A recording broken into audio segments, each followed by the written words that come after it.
योग वशिष्ठ महारामायण सुनते रहने के लिए हमारे चैनल को सब्सक्राइब करें और बेल आइकन जरूर दबाएं।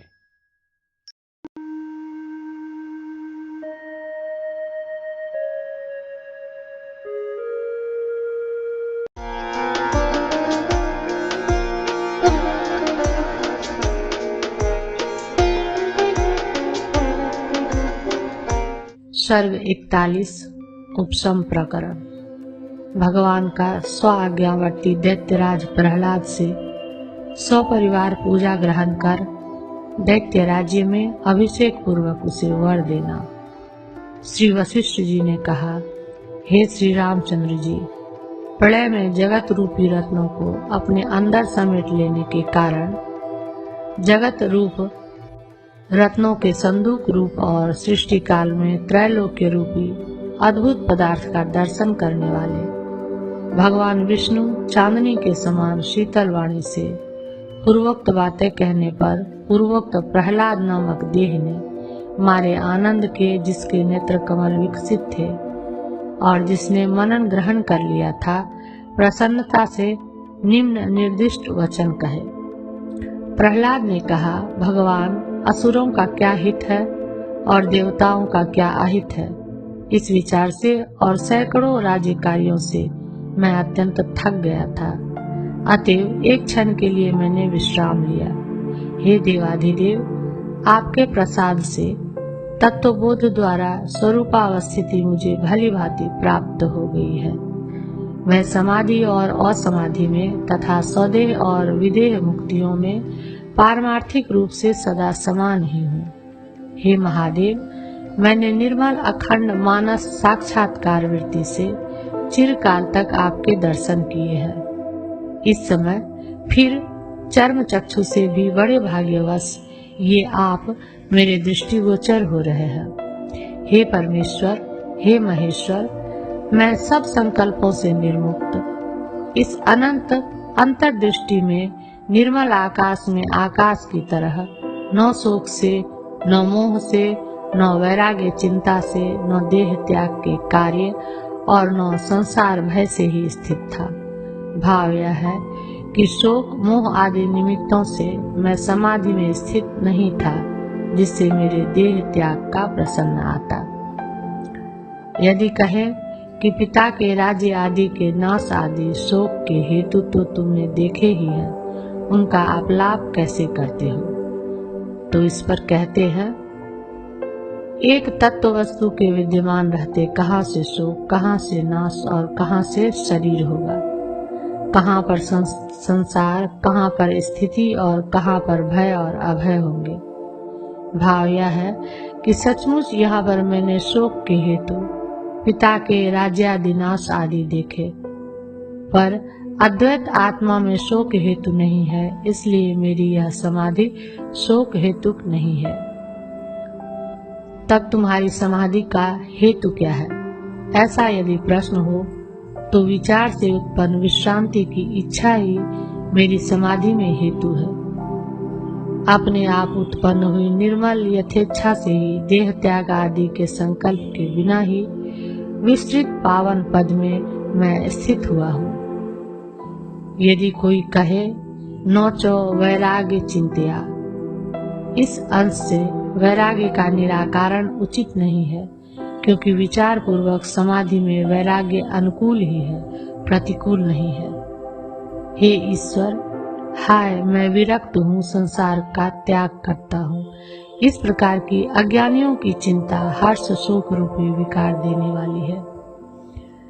वैराग्य के समाधि कारण होने पर राग युक्त देह में भी दुख हेतुत्व का अनुभव होगा, अतः उसका त्याग भी समाधि में निमित्त होगा। वह भी अज्ञानियों का ही अभीष्ट है, मेरा अभीष्ट नहीं है। देह का अभाव होने पर दुख नहीं रहते, देह में दुख रहते हैं। इस प्रकार चिंता रूपी विषैली नागिन मूर्ख को ही डसती है, ऐसा मेरा विश्वास है। इसलिए सुख प्राप्ति की इच्छा से अथवा दुख निवृत्ति की इच्छा से मैंने समाधि नहीं ली।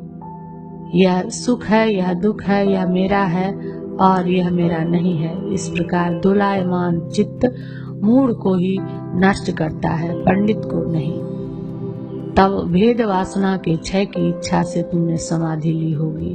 ऐसा यदि कोई कहे तो उस पर कहते हैं मैं अन्य हूँ और यह अन्य है। इस प्रकार की वासना उन्हीं अज्ञानी जीवों को होती है जिन्होंने तत्व ज्ञान को बहुत दूर फेंक दिया है। तत्वज्ञानियों को ऐसी वासना नहीं होती। संसार के त्याग के लिए अथवा मोक्ष की प्राप्ति के लिए तुमने समाधि ली होगी, ऐसा यदि कहे तो उस पर कहते हैं यह त्याज्य है और यह ग्राह्य है। इस प्रकार का दुर्बुद्धियों का मिथ्या मनोभ्रम अज्ञानी की तरह ज्ञानी को उन्मत्त नहीं करता। हे कमल नयन, सब में आत्मरूप आपके व्याप्त होने पर हेयोपादेय पक्ष में स्थित दूसरी कल्पना कहाँ से हो सकती है। भ्रांति ज्ञान में सीप में रजत के समान भासित होने वाले, परमार्थ रूप से भासित न होने वाला यह सारा जगत आत्मा और माया के अन्योन्य तादात्म्याध्यास रूप मिथुनीकरण से उत्पन्न हुआ है। यहाँ पर क्या वस्तु है और क्या वस्तु उपादेय है जिसका कि त्याग अथवा ग्रहण किया जाए। इसलिए मेरी तत्व विचार विश्रांति ही समाधि हो गई। अपने स्वभाव से केवल दृष्टा और दृश्य का विचार कर रहे असीम परमात्म रूप मैंने अपने आप में क्षण भर विश्राम लिया। समाधि काल में मैं इष्ट और अनिष्ट, प्रिय और अप्रिय से रहित, हेयोपादेय से विहीन था। इस समय व्युत्थान काल में यूं आपसे आज्ञप्त पदार्थों के ग्रहण की योग्यता से स्थित हो। वह अपने स्वभाव को प्राप्त हुआ। मैं मेरे द्वारा स्वकर्तव्यता से प्राप्त किए गए आपसे आज्ञप्त सब कार्य करता हूँ, अपने राग से नहीं, किंतु आपकी इच्छा का वशवर्ती होकर। जैसे आपके द्वारा आज्ञप्त राज्य को जो मुझे स्वभावतः प्राप्त है मैं स्वीकार करता हूँ, वैसे ही आप भी मेरे द्वारा की गई पूजा को जो सर्वेश्वर होने के कारण आपको नियमतः प्राप्त है, ग्रहण कीजिए। ये आप पुंडरीकाक्ष है, तीनों जगतों में पूजी है, इसलिए मुझसे शास्त्र और लोक प्रसिद्धि से प्राप्त पूजा को आप ग्रहण कीजिए। ऐसा कहकर दानवराज प्रहलाद ने क्षीरोदशाई भगवान के आगे शैलराज जैसे पूर्ण चंद्रमा को उपस्थित करता है वैसे ही अर्घ पात्र उपस्थित किए। प्रहलाद ने अपने शंख चक्र आदि आयुधों से युक्त, अप्सराओं द्वारा परिवेष्टित, देवताओं से परिवृत, पक्षीराज गरुड़ से युक्त, उदर के अंदर स्थित त्रैलोक के सहित अपने सामने स्थित भगवान विष्णु की, जिनके बाहर रोमकूप आदि में और भीतर वस्ती उदर हृदय आदि में लोक घूम रहे थे, पूजा की। पूजा करके खड़े हुए प्रहलाद से कहा, हे दानवराज उठो, सिंहासन पर बैठो। मैं स्वयं अपने हाथ से शीघ्र तुम्हारा राज्याभिषेक करता हूँ। पंचजन्य शंख की ध्वनि सुनकर जो ये सिद्ध साध्य और देववृंद आए हैं वे तुम्हारा मंगल करें। ऐसा कहकर भगवान मेरु के शिखर पर मेघों के समान योग्य उस दानव को सिंहासन पर बिठाया। इसके बाद अप्रमेय भगवान ने, श्रीहरि ने विद्याधर और लोकपालों से परिवृत होकर बुलाए गए क्षीरोद आदि महासागरों, गंगा आदि जल प्रवाहों और सब तीर्थ के जलों से, सब विप्र ऋषियों और सब सिद्ध गणों के साथ असुर राज प्रहलाद का दैत्य राज्य में ऐसे ही अभिषेक किया जैसे कि पहले स्वर्ग में देववृंदों से इंद्र का अभिषेक किया था। सुर और असुरों से स्तूयमान भगवान श्रीहरि ने राज्य में अभिषिक्त सुर और असुरों से प्रहलाद से यह कहा, हे अनग, तुम जब तक पृथ्वी और जब तक चंद्र सूर्य मंडल में है तब तक अखंडित गुणों से प्रशंसनीय राजा हो। अनुराग, भय और क्रोध से रहित तुम इष्ट और अनिष्ट फल का त्याग कर सम बुद्धि से राज्य का पालन करो। तुम निरतिशयानंद की भूमि देख चुके हो, अतएव तुम्हें सब भोगों से परिपूर्ण राज्य में आरती रूप उद्वेग नहीं करना चाहिए और अपने पितामहों की भांति स्वर्ग अथवा भूलोक में उद्वेग उत्पन्न नहीं कराना चाहिए। प्रजा शत्रु आदि के ऊपर निग्रह अनुग्रह आदि तथा यथा प्राप्त दृष्टियों में तत् पुरुषों के अनुरूप देश काल और क्रिया से अपने ऊपर प्राप्त वध बंधन आदि कार्य करो। राग देश आदि विषमता का त्याग करो। देह से अतिरिक्त आत्मा ही इस भाव से लाभ और हानि में समान रूप से इदंता और ममता से वर्जित कार्य कर रहे तुम सुख दुखों से पीड़ित नहीं होगे। तुम संसार के व्यवहार को देख चुके हो। अनुपम उस परम पद का भी तुम्हें अनुभव हो चुका है, इसलिए सर्वत्र सब कुछ तुम जानते हो। तुम्हारे लिए अधिक क्या उपदेश किया जाए, अर्थात व्यवहार और परमार्थ में तुम कुशल हो। तुम्हारे लिए उपदेश की आवश्यकता नहीं है। अनुराग भय और क्रोध से रहित तुम्हारे राजा होने पर अब असुरों में दुख रूपी दुर्ग्रंथि नहीं रहेगी और देवताओं में स्थित वह दुख दुर्ग ग्रंथि मेरे द्वारा असुरों का संहार नहीं कराएगी। अब जैसे वर्षा ऋतु में बढ़ी हुई बड़ी बड़ी तरंग वाली नदी वनस्थली को प्लावित कर देती है, वैसे ही आंसुओं की धारा असुर नारियों की कर्ण मंजरियों को प्लावित नहीं करेगी। आज से लेकर देव दानवों के युद्ध से वंचित जगत स्पंद रहित सागर के समान स्वस्थ सा हो जाएगा। देवता और असुरों की नारियां एक दूसरे के पतियों से बंदी न होकर अपने ही अंतःपुरों और पतियों के विश्वास को प्राप्त हो। हे दानव, तुम कृष्ण पक्ष की रात्रियों में गाढ़ निद्रा और अंधकार रूप अज्ञान अंधकार को दूर कर सदा उदित स्वप्रकाश ब्रह्मात्म स्फूर्ति वाले होकर असुरों की स्त्रियों के विलासों से रमणीय तथा काम आदि शत्रुओं से अपराभूत राज्य लक्ष्मी का चिरकाल तक उपभोग करो। 41वां सर्ग समाप्त। सर्ग 42।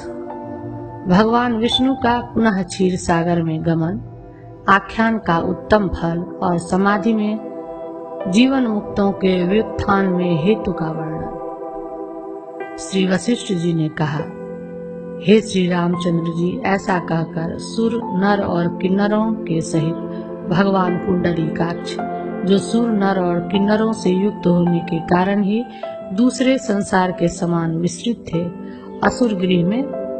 असुरगृह से चले गए।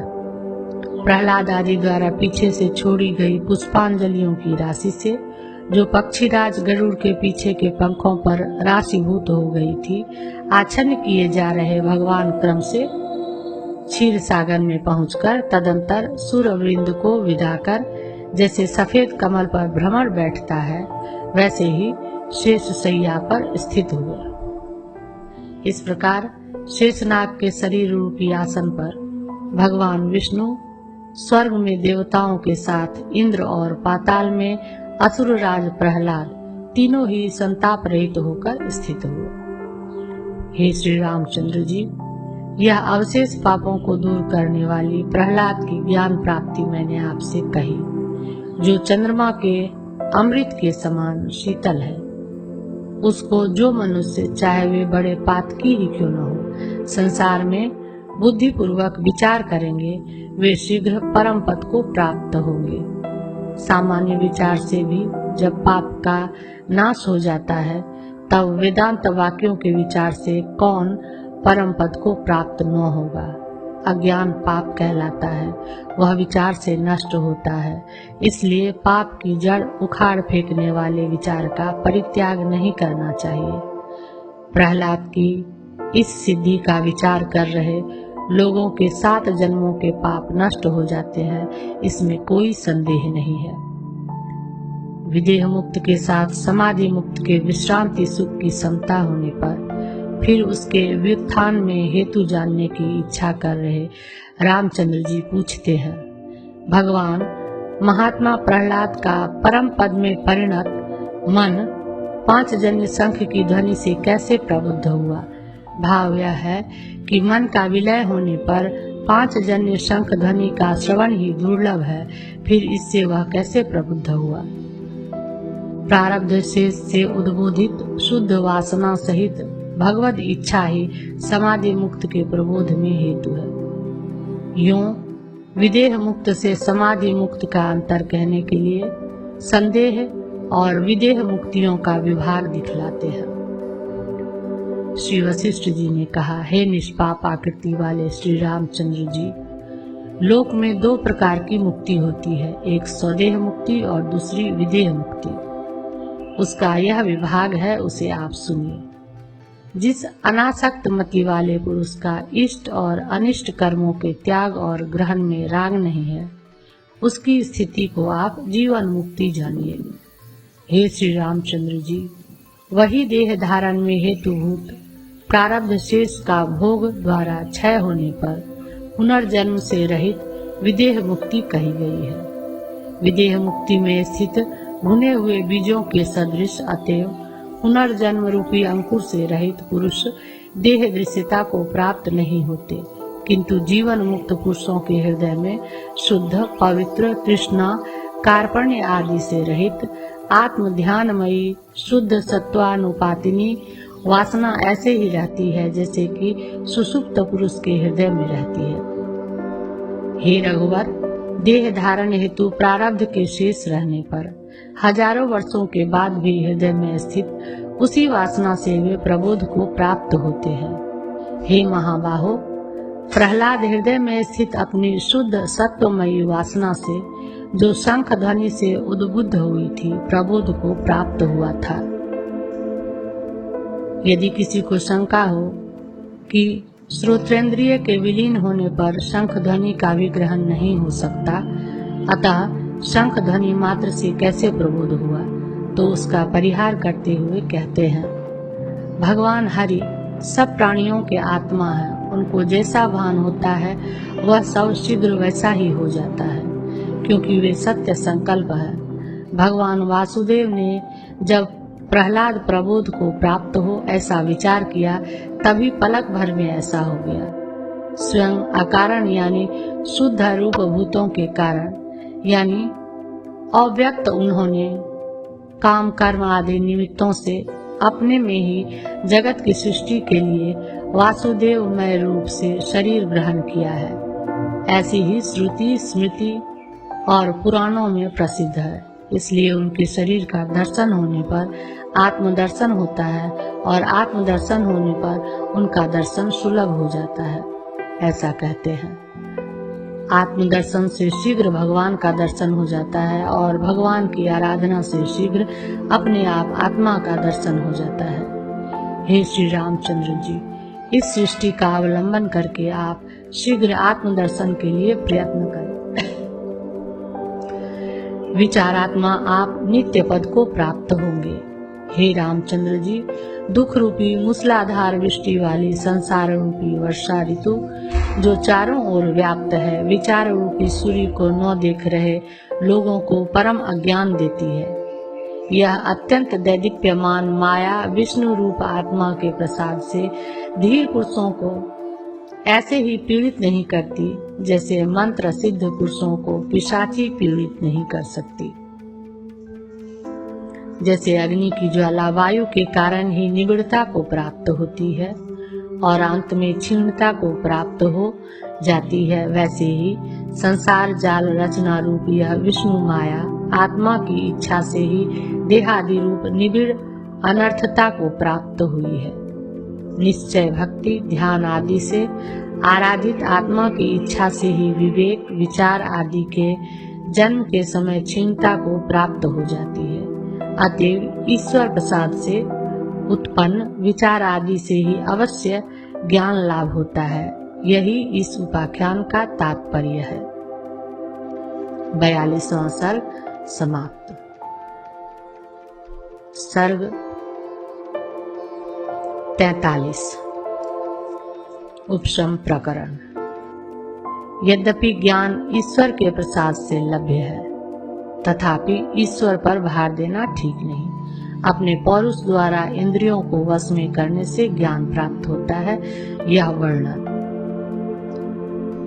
श्री रामचंद्र जी ने कहा, हे सब धर्मों के ज्ञाता, हे भगवान, जैसे चंद्रमा की किरणों से औषधियां आह्लादित होती हैं, वैसे ही स्फटिक के समान शुद्ध आपके वचन रूपी किरणों से हम आह्लादित हुए।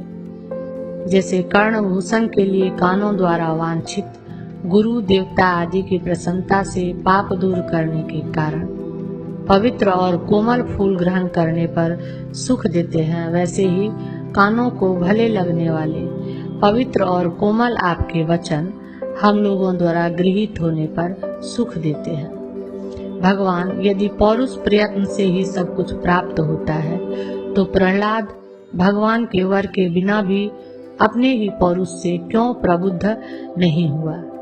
इससे अपने पौरुष से ही सर्वत्र ज्ञान लाभ होता है, ऐसा जो नियम पहले कहा था उसका भंग हो गया, यह भाव है। अपने पौरुष से सिद्ध होने वाली पुरुषार्थ सिद्धि में भगवान का वर भी द्वार विशेष ही है, स्वतंत्र नहीं है, इसलिए पूर्वोक्त नियम भंग नहीं हुआ। इस आशय से संक्षेप में उत्तर देते हैं। हे श्री रामचंद्र जी, महात्मा प्रहलाद ने जो कुछ प्राप्त किया वह सब अपने पौरुष से ही उसने प्राप्त किया, दूसरे से नहीं। अथवा विष्णु से प्रहलाद आत्मा का भेद न होने के कारण आत्म प्रयत्न से प्राप्त हुआ प्रहलाद प्रयत्न से ही बोध को प्राप्त हुआ, ऐसा यहाँ पर परिहार हो सकता है, इस आशय से कहते हैं। जैसे तिलों के अंतर्गत और तिलों से निकाला हुआ तेल भिन्न नहीं है, वैसे ही आत्मा और नारायण भिन्न नहीं है। जैसे शुक्लता कपास और वस्त्र भिन्न नहीं है, वैसे ही आत्मा और नारायण भिन्न नहीं है। और जैसे फूलों का सार सुगंध है, वैसे ही जीवों का परमार्थ सार विष्णु है, इसलिए भी उनमें अभेद जानना चाहिए।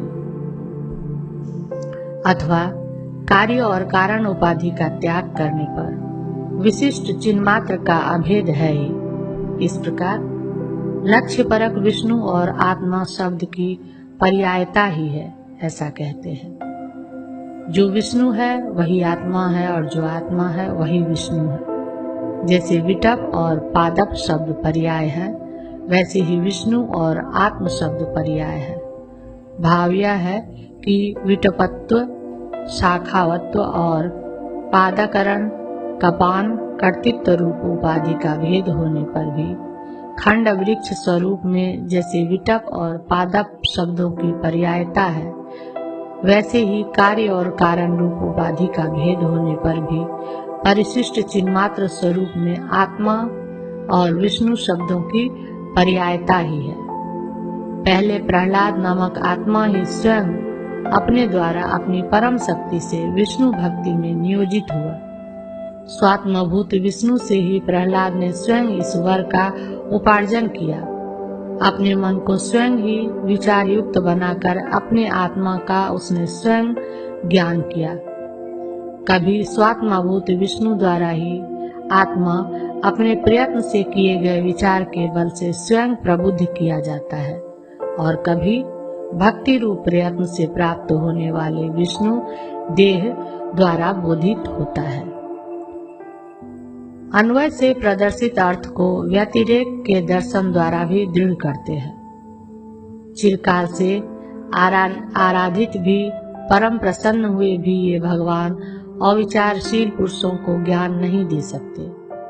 तुम्हें आत्म ज्ञान पर्यंत विचार प्राप्त हो, इस प्रकार वर दे रहे भगवान हरि को पुरुष प्रयत्न से उत्पन्न विचार ही मुख्य रूप से अभिमत है, वर मुख्य रूप से अभिमत नहीं, अन्यथा तुम्हें ज्ञान हो, ऐसा ही वरदान देते, इस आशय से कहते हैं। आत्म साक्षात्कार में पुरुष प्रयत्न से उत्पन्न हुआ विचार मुख्य कारण है, वर आदि गौण है, इसलिए तुम मुख्य हेतु में संलग्न हो। जिस विषय में प्रयत्न करने से विचारोदय होता है उसे दर्शाते हैं। इसलिए 10 इंद्रियों को जबरदस्ती अपने वश में कर अभ्यास करते हुए सब प्रयत्नों से मन को विचारवान बनाओ। कहीं पर किसी के द्वारा जो कुछ भी पाया जाता है वह अपने प्रयत्न से प्रयुक्त शुभाचरण से ही पाया जाता है, दूसरे से कहीं पर भी नहीं। पौरुष प्रयत्न का अवलंबन कर इंद्रिय रूप पर्वत को लांघ कर संसार रूप सागर को पार कर परम पद को प्राप्त हो। यदि पौरुष प्रयत्न के बिना भगवान विष्णु का दर्शन हो तो ये भगवान मृग और पक्षियों का क्यों नहीं उद्धार करते, यानी आत्म तत्व का साक्षात्कार क्यों नहीं कराते। गुरुजी शिष्य के प्रयत्न के बिना ही शक्तिपात आदि द्वारा शिष्य का उद्धार करते हैं। यह योग शास्त्र आदि में प्रसिद्ध है। इसमें वह विचार आएगा, ऐसी शंका होने पर कहते हैं,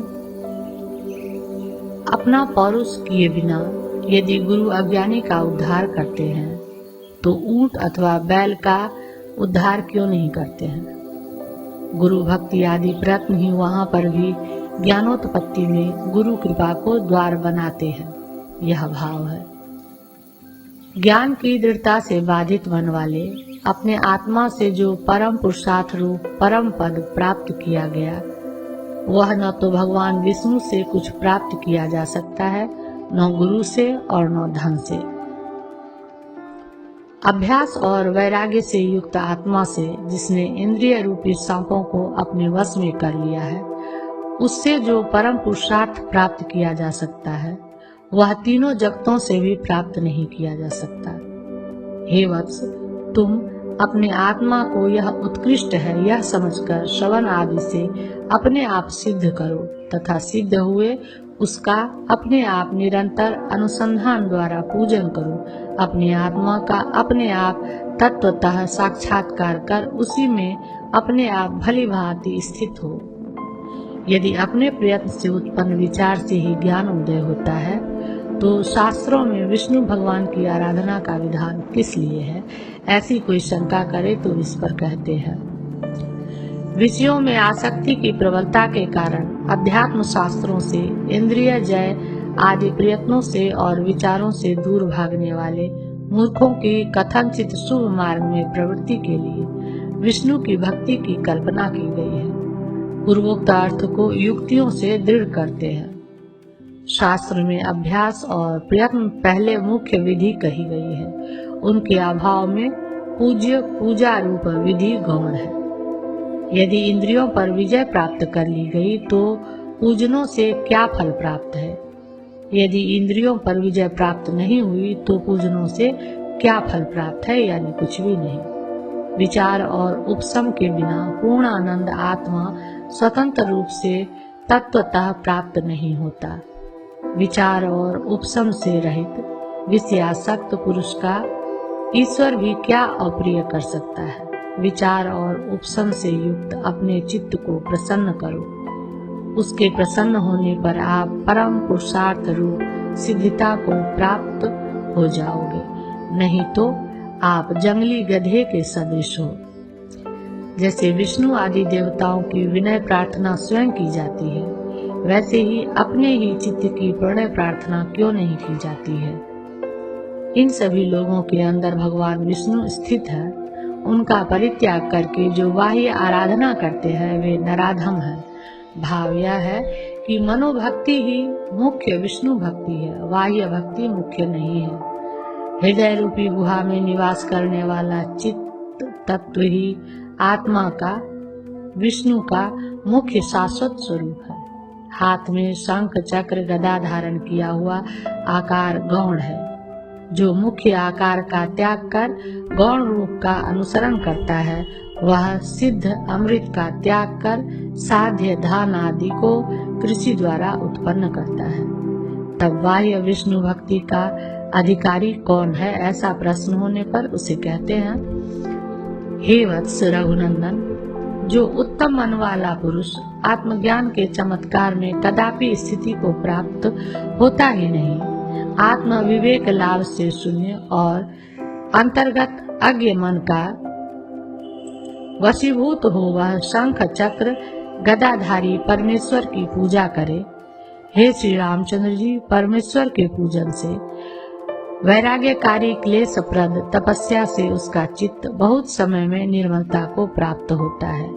नित्य के अभ्यास और विचार से चित्त बहुत जल्दी निर्मल हो जाता है। आम भी धीरे धीरे पुष्प फल आदि में अति सुगंधी रूप दशा को प्राप्त होता है। हे शत्रुतापन, शास्त्र में विष्णु पूजा क्रम रूप निमित्त से जो फल कहा गया है उसे भी अपने ही संकल्प से प्राप्त करता है। जो अमित तेज वाले विष्णु से वरदान पाता है उसने भी अपने ही अभ्यास रूपी वृक्ष का वह फल प्राप्त किया। जैसे धान आदि बीजों के अंकुर का उद्गम स्थान खेत होता है, वैसे ही सब श्रेष्ठ पुरुषार्थों के आग्रहों तथा सब चिरकाल के लिए भोग्य संपत्तियों का उद्गम स्थान अपना मनोनिग्रह ही है। निधि रत्न आदि के लाभ के लिए पृथ्वी खोदने के लिए उत्सुक पुरुष का या अश्वमेघ के अश्व को खोजने के लिए उत्सुक सगर लड़कों का अथवा मंदराचल को खींच रहे देवता असुर आदि का अपने मन के निग्रह के सिवा दूसरा कोई भी उपाय नहीं है। यानी मन की एकाग्रता के बिना महाकार्यों की सिद्धि कदापि नहीं हो सकती। तब तक मनुष्य हजारों जन्मों तक संसार में भटकते रहते हैं जब तक कि मन रूपी मत्त महासागर प्रशांत नहीं हो जाता। ब्रह्मा, विष्णु, इंद्र, रुद्र आदि देवाधिदेव चिरकाल तक पूजित हों और दया भी करते हों, फिर भी वे मनोव्याधि के उपद्रवों से बचा नहीं सकते। बाह्य इंद्रियों से अनुभव में आने वाले और अंतःकरण से अनुभव में आने वाले भयानक विषय रूप का त्याग कर जन्म क्षय के लिए जन्मादि विकार शून्य सन्मात्र का अखंडाकार चिंतन कीजिए। हे श्री रामचंद्र जी, आप बाह्य और आभ्यंतर विषयों से निर्मुक्त, निरामय, एक संविनम्य, स्वयं निरतिशयानंद रूप से भाषित होने वाले अनंत रूप सन्मात्र का, जो सबका सार है, निरंतर तदाकार वृत्ति से आस्वाद लीजिए। यूं उसका आस्वाद ले रहे आप जन्म रूप नदी के उस पार पहुंच जाओगे। 43वां सर्ग समाप्त।